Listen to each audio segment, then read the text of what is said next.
მაშასე მივესალმებით ჩვენს პირველ სტუმარს დავით მატიკაშვილი გვერდება პირდაპირ ეთერში. ძალიან დიდი მადლობა ბატონ დავით, რომ მონაწილეობთ ჩვენს გადაცემაში.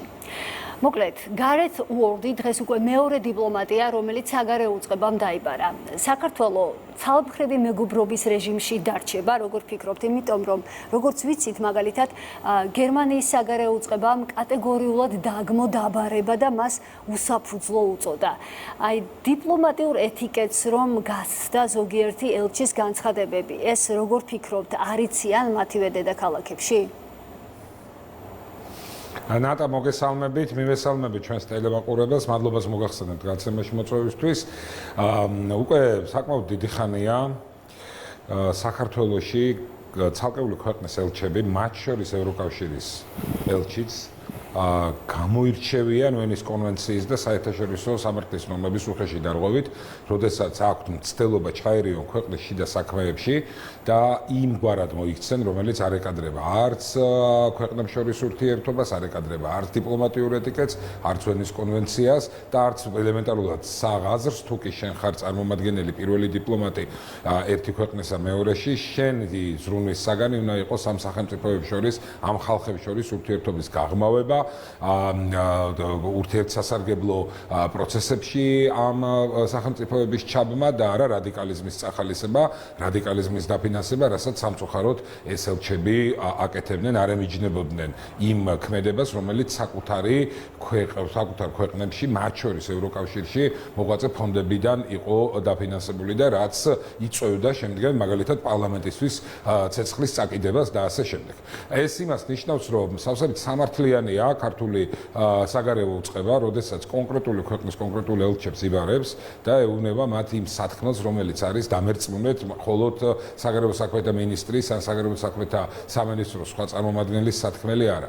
ეს არის მთელი საღად მოვაზროვნე საქართველოს მოსახლეობის სათქმელი, რომ ჩვენ ვიცით ძალიან კარგად მეგობრობად, ვერავინ არ ასწავლის რუსთაველის ერს მეგობრობას, მაგრამ ვიცით ასევე ძალიან კარგად, როდესაც ხდება ჩვენი სუვერენიტეტის დათრგუნვის ხარჯზე აქ პოლიტიკურ პროცესებში ჩარევის მცდელობა და რა თქმა უნდა ბუნებრივია არავის არც მეგობარი იქნება ეს მოწინააღმდეგე თუ ვინც არ უნდა იყოს, არ მიეცემა იმის უფლება, რომ ქართველი ხალხის ნაცვლად ნატა მიიღოს გადაწყვეტილება და მერე შემდგომ უკვე ისეთ პროცესებში შეუწყოს ჩვენს ქვეყანაში ხელი, რომელიც ამ ქვეყანას საქართველოს შეიყვანს გამოუსწორებელ ლაბირინთში, საიდანაც გამოსავალი არ არის. აი ეს არის რეალობა, ამიტომაც ყველაფერი რაც ითქვა და ყველა მესიჯი რაც გადაეცა ამ კონკრეტულ ელჩებს არის სამართლიანი და არის სრულიად ქართული ხალხის სათქმელი.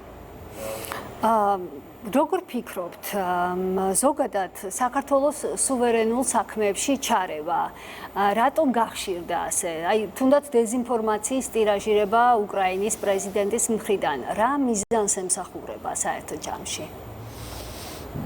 ნატა, ხელის გულზე არის ყველაფერი რა. მაშინ ხდება ეს ყველაფერი, მაშინ ხდება სუბიექტურად საკუთარი ინტერესებისთვის მცდელობა გამოიყენოს სხვა ხალხი, სხვა ერი, სხვა მიწაწყალი, როდესაც ეს რაღაც კონკრეტულ გეოპოლიტიკურ ჭრილში არის მნიშვნელოვანი გარე ძალებისთვის, მნიშვნელოვანი deep state-ისთვის, მნიშვნელოვანი იმ პროცესებისთვის, რაც 3-4 წლის წინ დაიწყო ევროპის კონტინენტზე და სამწუხაროდ ჯერჯერობით ბოლო ამ ყველაფერს არ უჩანს. სანამ არ უჩანს ბოლო იმ დიდ კონფლიქტს, რომელიც არის უკრაინაში, სანამ საქართველოს მოცემულობა ნატა ჯერ კიდევ არის სასურველი შესაძლებლობები სხვადასხვა ძალებისთვის, რომ აქ გამოიყენონ ეს ტერიტორია, გამოიყენონ ეს ხალხი, გამოიყენონ აქ მაცხოვრებელი ერის, ასე ვთქვათ, სურვილები, ემოციური მოცემულობა, მისი სიყვარული სამშობლოსადმი, პატრიოტიზმი და ასე შემდეგ და ეს ყველაფერი მომართონ პრაქტიკულად ამ სახელმწიფოს და ამ ხალხის წინააღმდეგ და ჩართონ ეს ხალხი და ეს ქვეყანა ომში, აი სანამ ეს გამოწვევა მსოფლიოში არსებობს, ისედ რაც თქვენ კითხვა დამისვით, ეს კიდევ იქნება დღის წესრიგში, იმიტომ რომ ეს ხელისუფლება მარტივია ძალიან. ის ხელისუფლება, რომელიც არის საქართველოში, ნატა, რომელიც ჩვენს ქვეყანას მართავს, არის გამოხატავს ჩვენი ერის ინტერესებს. და ჩვენი ერის ინტერესი არც ომში ჩართვაა, ჩვენი ერის ინტერესი არც სანქციების დაწესებაა ვინმესთვის და არც კიდე სხვა რაღაცა საეჭვო პროცესებში საქართველოს მონაწილეობა. ჩვენი ქვეყნის ინტერესი არის მშვიდობა და ეკონომიკური წინსვლა და ეს იცის ქართულმა უცნებამ, მაგრამ ამას ვერ ეგუებიან ის ძალები, ვინც ებრძვის ამ ყოველობას. კი ბატონო, Deep State-ი ახსენებთ, როგორ ფიქრობთ, აი ბრიუსელში კონცენტრირებული პოლიტიკური ელიტა, ანუ ბრიუსელის ინსტრუქცია რა არის? ანუ აი გარე პატრონები როგორ ფიქრობთ წავლენ ვაბანკზე, როცა მაგალითად თქვენ დესტაბილიზაციაზე საუბრობთ, არეულობაზე საუბრობთ 4-ში და რაღაც ახალი თარიღი დაასახელებთ თუ არ ვცდები ციხიდან ხაბეიშვილმა რომ 4 იქნება ახალი ათვლის წერტილი. აი რა წაახალისებს დესტაბილიზაციას მათი მხრიდან? ანუ მუხტის ამწევი რა შეიძლება იყოს, როგორ ფიქრობთ? ნახეთ, რეალურად მათთვის მუხტის ამწევი არც არაფერი არ არის.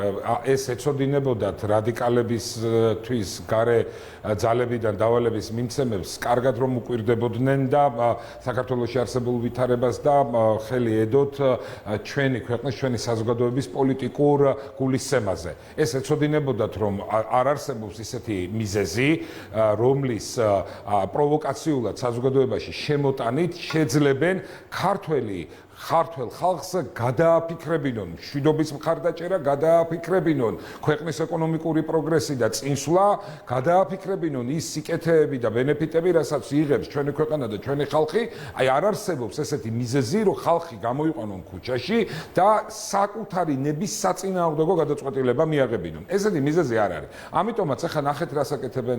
აი რაღაცა მცირე ერთი მუჭა ჯგუფი ადამიანები, ვიზედაც ჩვენ საუბრობთ და რომელზედაც ყოველდღე ისინიც რაღაცა ხას უსვამენ, როგორც ეთყობა, რაღაც გარკვეული იმის, რა ქვია, ძალადობის იმიტაციისთვის თუ რაღაცა მსგავსი პროცესისთვის ისინი 4 ოქტომბრის დღეს ემზადებიან. მაგრამ ნუ აი რეალობა რა იქნება, არ არის რთული გამოსაცნობი. რეალობა იქნება ის, რომ ჯერ ერთი ეს არიან ნატა ძალიან სუსტი ძალაა. ნახეთ, აი რაღაც ხელშესახები რომ მიაღწიონ, ხელშესახებ პროგრესს რომ მიაღწიოს ამ რადიკალურმა ძალამ.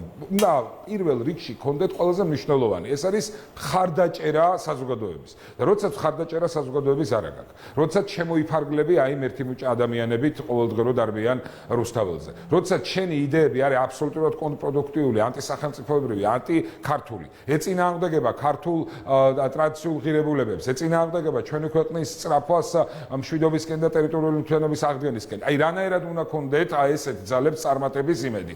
იმიტომ რომ ისინი არიან პირველ რიგში ძალიან სუსტი. მაგრამ აქვე უნდა ყველამ კარგად იცოდეს და გაიაზროს. ამაზე ვისაუბრობთ ჩვენ და კიდე გავაგზავნებთ საუბარს, რომ ვინმეს თუ ხელი წაუწდება ნატა და ისეთ პროცესს, ისეთ ძალადობას, ისეთ ძალმომრეობას მიმართავს, რომელიც არის კანონიდან გათვალისწინებ, კანონის გათვალისწინებით აკრძალული და ის შეეცდება რომ გამოცადოს სახელმწიფო აი ამ დანაშაულებში, რასაც თვითონ ჩაიდენს. დამერწმუნეთ, რომ ყველას აბსოლუტურად სათანადო ძალიან მკაცრი და კანონიერი პასუხი გაეცემა სახელმწიფოს მხრიდან. ამიტომ არაფერი აქ, ასე ვთქვათ, საგანგაშო რაღაც გამორჩეული ამბავი არ არის. 2012 წლიდან დღემდე ნატა ესენი სუცდილობენ რაღაცნაირად კანონის გვერდისავლით ხელში ჩაიგდონ ხელისუფლება, იმიტომ რომ რეალურად კარგად იციან, რომ ქართველი ხალხის დობა მათ არ გააჩნიათ. ამიტომ როგორი გაფაფხურებაც არ უნდა ნახოს საზოგადოებამ, ეს დარჩება ბოდიში ამ იმაზე და სლენგზე და ტერმინზე გაფაფხურებად, სინამდვილეში ჩატარდება ყველაფერი მშვიდად, წყნარად, საქართველოს ხალხი თავის არჩევანს გააკეთებს და ქვეყნის მუნიციპალიტეტებს 64-ვე მუნიციპალიტეტში ეყოლებათ ქართული ოცნების ძალიან გამორჩეული, წარმატებული და ღირსეული მერები და რა თქმა უნდა ის გუნდი საკრებულოში ჩვენი პარტიის, რომელიც იქნება ორიენტირებული პრობლემების მოგვარებაზე ჩვენი მოსახლეობის. არჩევნებამდე სულ ცოტა დრო რჩება და თქვენც ამბობთ, რომ ხშირად აანონსებს მართველი გუნდი, რომ ხელი არ წაუწდეს ვინმესო და შესაძლოა იყოს რაიმე სერიოზული დაპირისპირება, შეხლა-შემოხლა, როგორ წარმოგიდგენიათ ზოგადად მოვლენების განვითარება არჩევნების შემდეგ? ეგეც მაინტერესებს. მე არ მგონია რომ არც გამბედაობა ეყოთ ნატან. მის ძალა რომ არ ყოფნით და მხარდაჭერა რო არა აქვს საზოგადოების ეს ყველამ კარგად იცის, მაგრამ გამბედაობაც არ მგონია ეყოთ იმისთვის რომ აი რაღაც ისეთი რამ პროცესში მოკლედ ჩართონ საკუთარი თავი და შეეცადონ სხვების ჩართვას, რომ ამას რაღაცა მძიმე შედეგები მოყვეს. უბრალოდ ახალგაზრდები მინდა აქედანვე გავაფრთხილო, ახალგაზრდები რომ ნუ მიცემენ საშუალებას სხვა აი ესეთ ოდიოზურ რადიკალურ და ქვეყნისადმი მტრულად განწყობილ ძალებს გამოაყენებინონ საკუთარი თავი, იმიტომ რომ ისინი წავლენ, გაიქცევიან და საბოლოოდ ამ ახალგაზრდებს მოუწევთ პასუხისგება იმ ქმედებისთვის, რომელიც მათ მიერ დაგეგმილი როგორც გამოჩნდება, არ იქნება და არის ნაკარნახები გარედან აი ამ რადიკალების მიერ.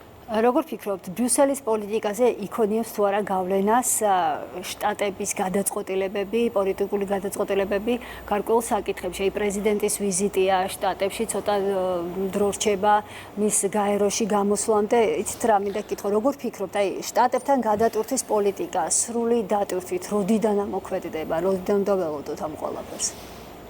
ნატა ჩვენ ვართ აბსოლუტურად მზად ამისთვის, არის ყველა წინაპირობა, არის იდეოლოგიური პოლიტიკური თანხმობა ჩვენ ხელისუფლებებს შორის, არის მზაობა ჩვენი მხრიდან სრული, რომ აღდგეს პარტნიორული სტრატეგიული ურთიერთობები, ურთიერთსასარგებლო ნაყოფიერ, ასე ვთქვათ, საწყისზე. ახლა არის ყველაფერი შეერთებული შტატების ხარეს, ჩვენ მალე მოვისმენთ ქვეყნის პრეზიდენტის გამოსვლას ნიუ-იორკში, გაერთიანებული ერების ორგანიზაციის შტაბ-ბინაში, პრეზიდენტის საზოგადოების საზოგადოების წინაშე წარსდგება ჩვენი ქვეყნის შესახებ ინფორმაციით, იმ გამოწვევებით, იმ მიღწევებით, იმ წარმატებებით, რაც გააჩნია ჩვენს ქვეყანას და რა თქმა უნდა იქნება ლაიტმოტივი ამ გამოსვლის მშვიდობა, ის ეგრეთ წოდებული სავიზიტო ბარათი, რომელიც გააჩნია საქართველოს და რომელიც არის ნამდვილად ის წყარო პროგრესის და განვითარების, რომლის გარეშეც ვერც ერთი ქვეყანა ვერ მიაღწევს შესაბამის შედეგს. კი ბატონო, ძალიან დიდი მადლობა. ჩვენს ეთერში დავით მათიკაშვილი საუბრობდა